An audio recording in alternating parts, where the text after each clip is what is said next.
Hi, everyone. Mike Cahill from Duro Labs, a contributor to the Pyth network. Great to be here. It's a very special day for me because today I get to make a big announcement in the evolution of the Pyth network. Before we get to that, let's talk a little bit about the journey so far. So Pyth is an oracle, and as many of you probably know, blockchain applications don't have access to data from the outside world. They only have access to the state of the blockchain. And data, like the price of Bitcoin, price of Tesla shares, weather, sports score, etc., all needs to be brought onto that state somehow. And this is where oracles come in.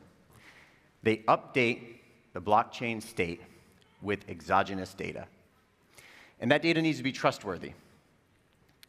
The first oracle networks solved for trust at the expense of speed.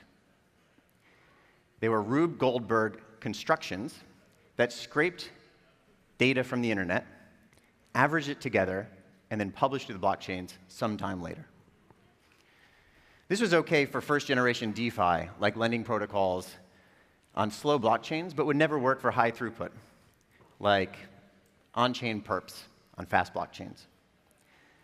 The Pyth thesis is that DeFi needs trustworthy data with low latency.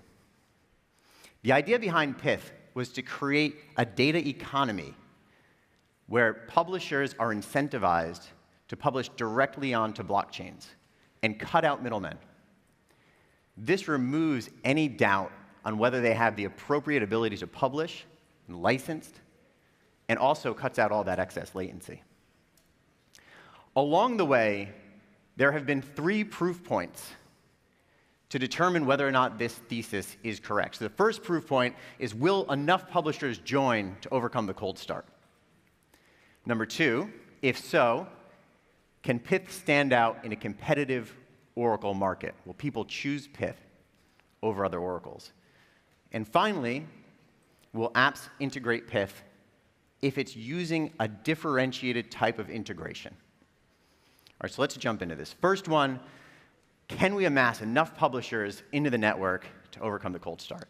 Well, one of the nuances about financial market data is that it's a very mature industry. It's quite a profitable one as well.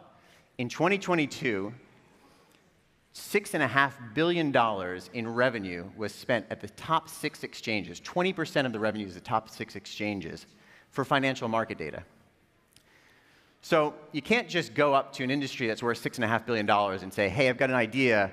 You should turn all this valuable data over to this new technology called Pyth to get it on the blockchain. It wouldn't happen.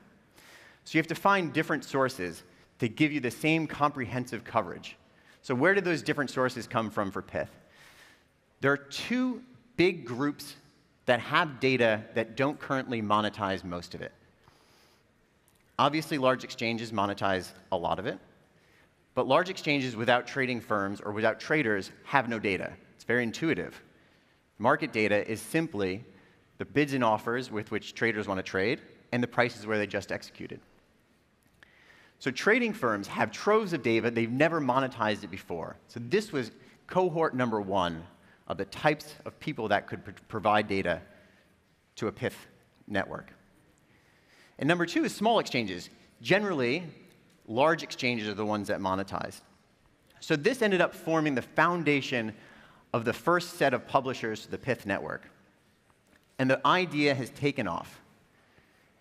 Every month, 3 new publishers join the Pyth network. It's large institutions, including pretty much every large trading firm, almost without exception, as well as exchanges, small ones, and now even large ones, including Cboe, one of the largest global equity exchanges. All right, so we've amassed enough data to have comprehensive market coverage over any asset class. So let's go on to number 2. Can Pyth stand out in a competitive oracle market? Pyth first launched on Solana mainnet in September of 2021. There were other oracles live at the time, and there were even more oracles coming, including Chainlink. Within 7 months, Pyth had a 90% market share from the total value secured on Solana. There was 50 applications using Pyth as an oracle on Solana. Several months later, Chainlink launched and never got above 5%. So it was true that developers would choose Pyth in a competitive environment because of the attributes of it being low latency and high quality. All right, number 3. Will apps integrate Pyth's cross-chain using a novel poll mechanism? The intention for Pyth was always to provide Oracle data to application developers, irrespective of the ecosystem they're building on. And the goal was to provide the same high-quality, low-latency data that was available to developers on Solana. With this goal in mind, in 2022, the Pyth network underwent a major upgrade. PythNet, the first independent SVM, was launched to bring Pyth prices cross-chain. In so doing, application developers on other chains had to change the way that they integrated in Oracle. Historically, they would just natively read from the state. This required them to pull prices onto the chain that they were native on and use it once polled. It allowed for much more streamlined use and to only pay for the data that they use. There's no waste of pushing unnecessary data onto these different blockchains. So let's look at how the adoption has been since Pyth has gone cross-chain. This year alone, 3 new applications have integrated Pyth each week. I'll restate that for emphasis. 3 new applications integrated Pyth every single week in 2023. Pyth is now available on 35 different blockchains. 3 new blockchains every month have been added. And on about a third of those blockchains, Pyth has a market share of over 90%. On about half of them, Pyth's market share is at 50%. All right, cool. So we've gone through some of the proof points. And let's get on to some fun stuff. Everything so far has been prologue to the Pyth story. What happens next is all around decentralization and the story itself. So Pyth is already pretty decentralized, given that it's got this expanse network of publishers. But in order to reach the next level of scale, it needs greater community involvement. So today, we're announcing the Pyth retrospective airdrop.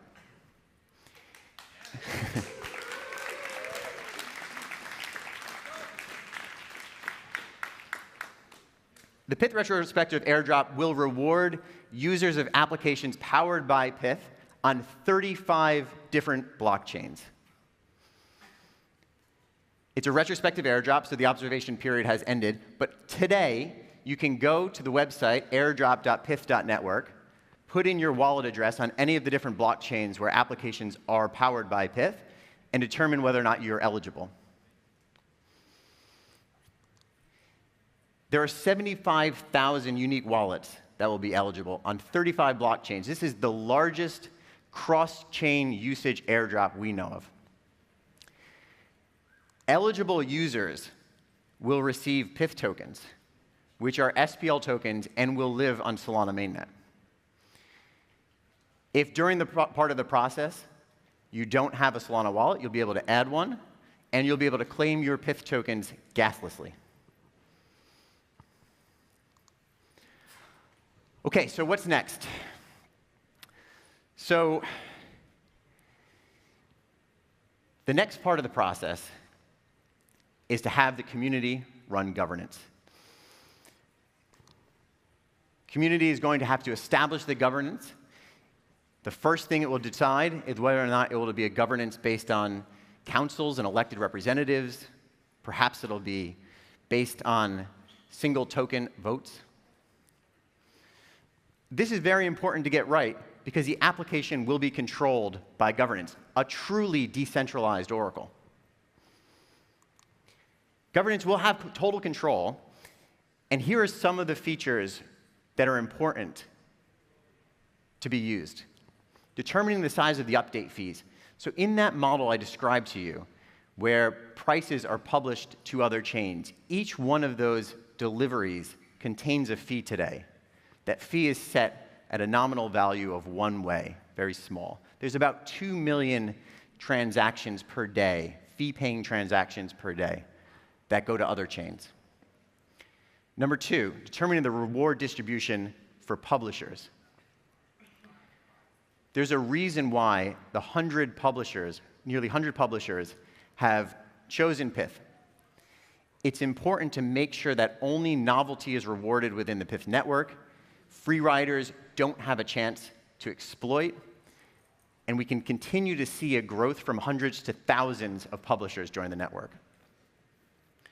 Approving software updates.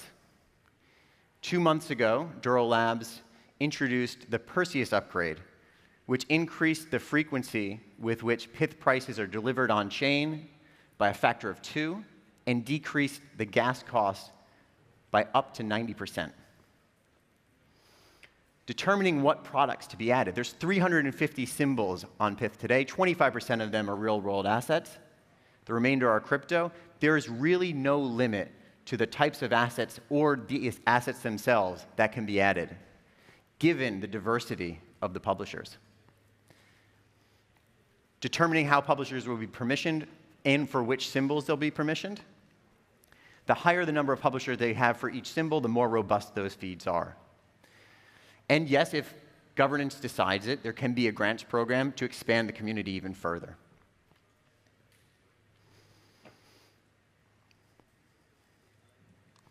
The Pyth network started out as an idea on how to reimagine Oracle data on blockchains. It has attracted the largest group of traders and exchanges ever to provide the fastest, most robust set of data ever imagined.